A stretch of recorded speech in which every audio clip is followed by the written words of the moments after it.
Purple Daily is daily Vikings entertainment. We just want the Vikings to win a Super Bowl before we die. I will ride with this group. Seriously, man. Please. And away we go. All right, Vikings Vent Line every Sunday right here on the Purple Daily YouTube channel and podcast feed. Hit the like button and subscribe button for Minnesota Vikings entertainment, daily Vikings entertainment. That is, here on Purple Daily, we just want to see the Vikings win a Super Bowl before we die.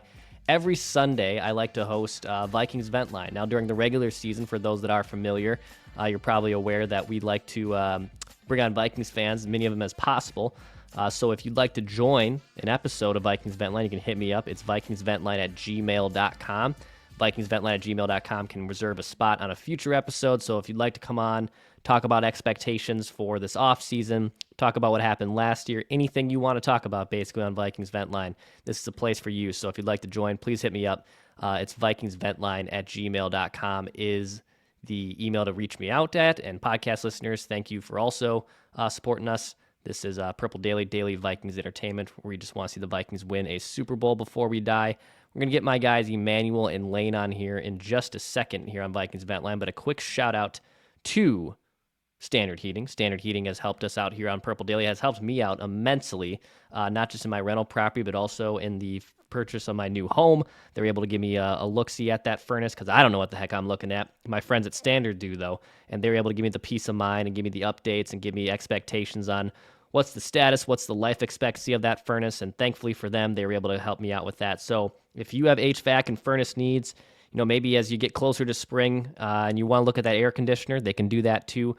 Go to standardheating.com to book an appointment, plus join their Smart Club membership. You get annual discounts, not just on products and services, but also priority booking, which can come very in handy when, especially it's really extra cold here in the Twin Cities. All right, let's get our dudes on here. Let's get Emmanuel and Lane here on Vikings Vent Line.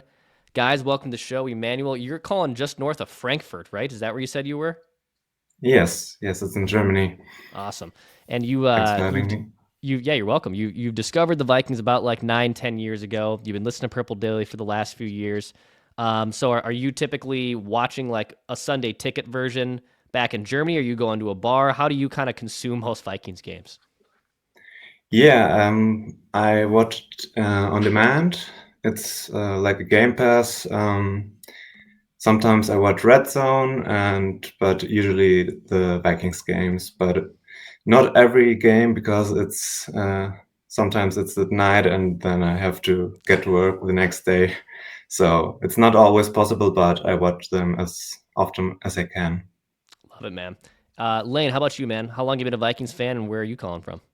I'm calling from Bismarck, North Dakota. I have been a Vikings fan for my entire life. So, yeah, I watch every week. My dad's been a lifetime Vikings fan, so kind of jumped on the train with him right out of the gates and been there ever since.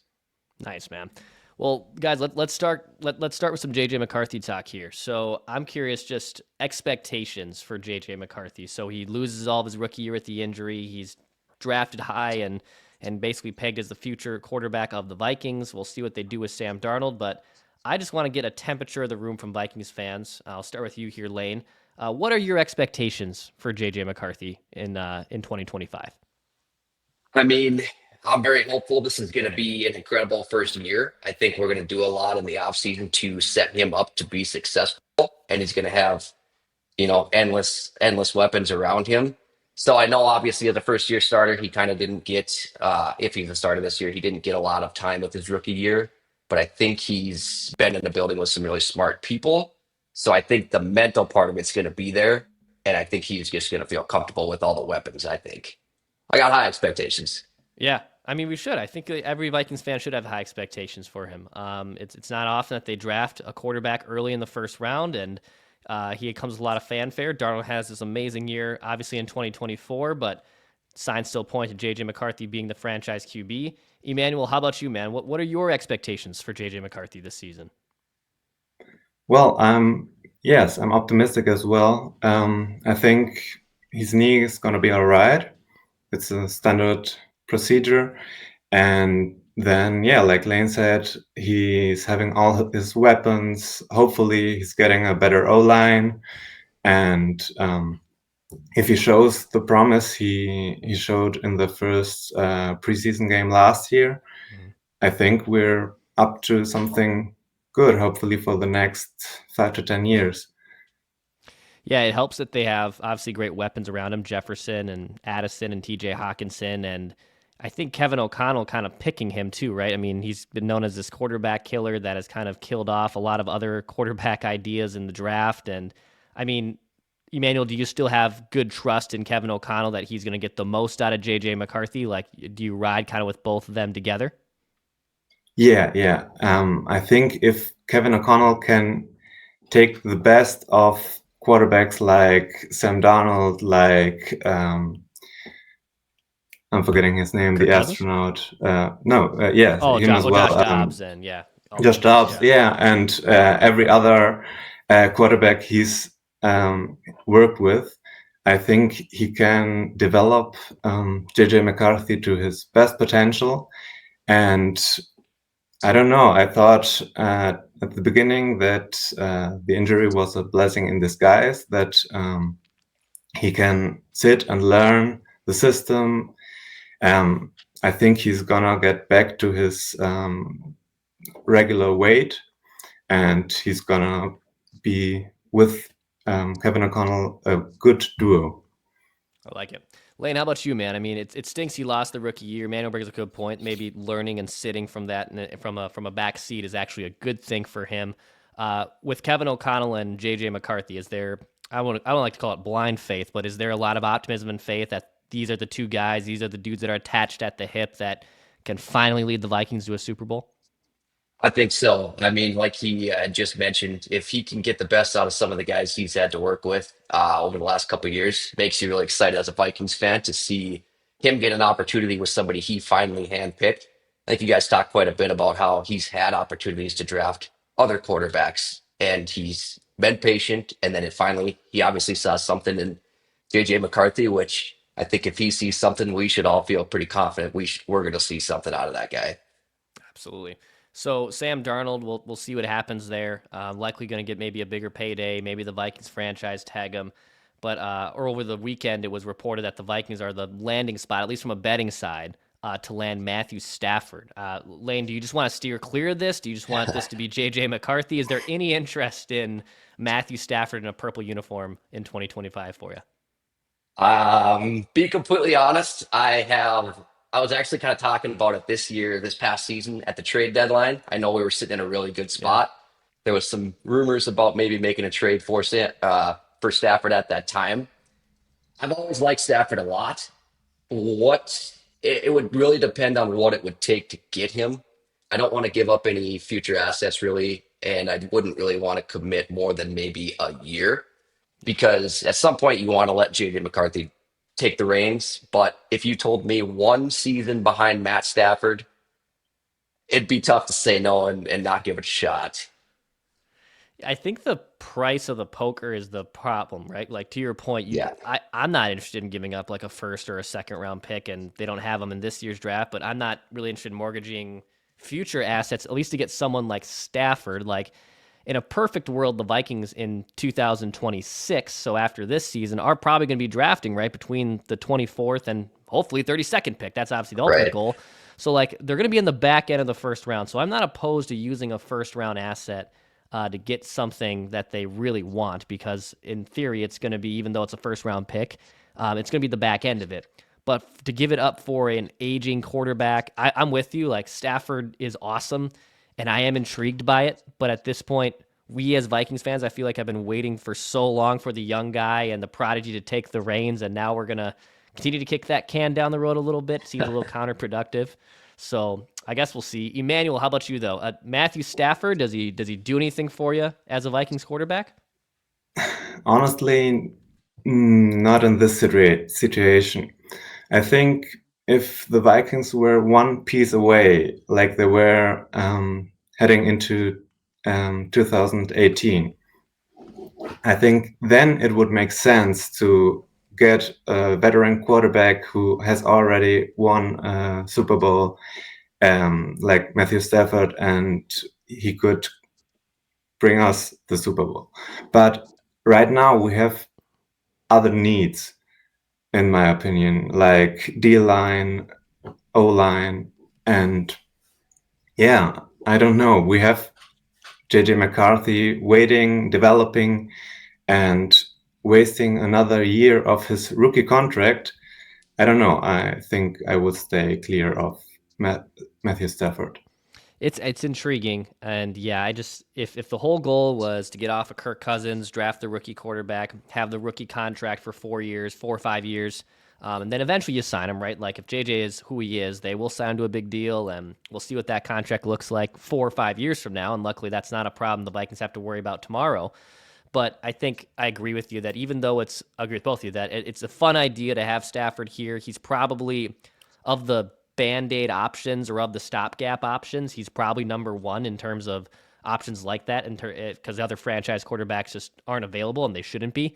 But yeah, let's start the JJ McCarthy era. If that means bringing back Daniel Jones, bringing in my guy Jimmy Garoppolo, bringing in some random slappy backup guy who can be knowledgeable to JJ, can step in and not shipwreck a game if he has to. I'd rather, I think, do that than commit either use future assets, or commit future money into someone like Matthew Stafford. But it's still a fun idea. I guess we'll see what happens, because it is going to be a big question for the Rams to figure out. I think they end up releasing him, but maybe a team like the Giants calls and is like, we'll give you our first round pick or a future first round pick for him. I can see that happening too.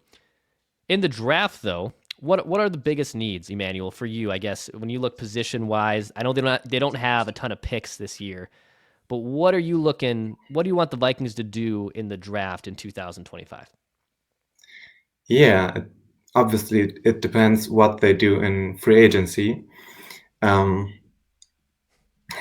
don't know. I think the best case scenario is like they can trade down in the first round, get some extra ammunition like a day 2 pick, and I think the interior D line and interior O line is one of the main spots I would get in the draft. Watching the Super Bowl, it made really clear you win in the trenches, and getting there someone who can protect your quarterback and can get the opposing quarterback is one of the main goals they should get after in the draft. And yeah, I think beside of that, I would go with running back and maybe another corner. They have some holes to fill, and free agency, right? The good thing with free agency is that's first. They get to attack all that first, and then that kind of trickles down to what can they cross off of from their list of free agency needs into the draft needs. I know fans probably don't want to hear it and they're sick of it, but like trading back is probably a logical solution unless there's like a really can't miss guy. I don't see any scenario where they really move up in the draft, but I guess we could certainly see about that. But they still have, even though coming off a great successful year, they have, to Emmanuel's point, cornerback, offensive line. The future of the running back position is kind of a shrug emoji right now too for the franchise. So a lot of things to fill out. Lane, how about you, though? What are you looking for the Vikings to do in the draft this season? I kind of agree with a lot of his points there. I'm pretty optimistic that they're going to take care of some of those trenches gaps in the free agency. So I'm kind of high on taking a running back actually this year, just because there's so many talented ones, and I think every Vikings fan's probably ready to have a little bit of a run game again. I don't know if when we get to the 5 yard line and we're running five wide spreads, it kind of makes you nervous a little bit. So would be kind of nice to capitalize on, some of these really young guys, and then maybe add some depth to those trenches that we can put some young guys in the system and develop them for down the road as well. And if we could somehow sneak a shutdown corner, that'd be awesome. It doesn't seem like we've been able to really find that one in our last few draft picks, but pretty high on Mekhi Blackman. But I would like to see like a true shutdown, Yeah. corner. That would be awesome.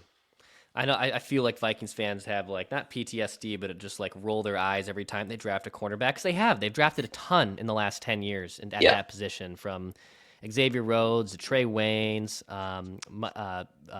Mike Hughes. Mike Hughes, thank you. They've done a lot. Jeff Gladney, late Jeff Gladney, Mekhi Blackman was supposed to be a really good player for them that got injured. So like I get it. I get why fans get frustrated at it, but I mean, Xavier Rhodes was a top all-pro cornerback, but they haven't really established that since. And they've kind of kind of some bad guys at that position. And I wouldn't be upset, I think, if there's a can't miss cornerback that does fall to them, I think you got to pull the trigger on that. Because I think that's a position of need too that they got to absolutely figure out. Dudes, before we wrap here on Vikings Vent Line, Lane, do you have any last hot takes, any other shout outs you'd love to give here on Vikings Vent Line? Go for it. I mean, I'm always full of hot takes. I don't know if I have any that I'm ready to fire off publicly here on a platform like this, but I am excited for the season. I think JJ McCarthy is going to come in and be, a huge refresher for all of us to see a young guy that can take this franchise somewhere, hopefully in the very, very near future, maybe lead us to that Super Bowl. But now, as far as shout outs go, just I know my brother listens to this show, so shout out to him, my dad for being a lifetime Vikings, and the motto is obviously win one before I die. So we stay there and we keep pushing for that, and I'm hoping to see it sooner than later. And I think McCarthy and KOC are going to be the ones to get it done. Hell yeah. Emmanuel, how about you, man? Any last takes, any shout outs you'd love to give here on Vikings Vent Line? The floor is yours. Yeah, well, I think I want to see or listen more to the JJ to JJ connection from PA. I think that's going to be a blast watching that and listening. And a shout out to my best friend, Rafi, that got me into football. We started watching most nights, and also a shout out to my wife, who tolerates me staying up all night, and not only tolerates that, but sometimes, even though she doesn't get much of football, she stays with me and watches. Love it. I mean, with the time change for you over there, Emmanuel, that can be pretty rough, not just for your own psyche, but the people around you as well. So I feel for you, man. That's got to be a little tough over there. Yeah, and then watching to the nerve-wracking games always till the last second, hoping that they don't give up a 28 lead. It's not easy. It's not easy being a Vikings fan, whether you're here local like Lane or myself here in the Midwest, or you're completely on the other side of the world in Europe. It's rough no matter what time zone, no matter how you're experiencing it. The heart palpitations are still there worldwide. So, well, guys, I appreciate you coming on Vikings Vent Line. Thank you so much. For anyone wanting to come on a future episode, you can hit me up. It's vikingsventline@gmail.com. Purple Daily Vikings Entertainment, where we just want to see the Vikings win a Super Bowl before we die.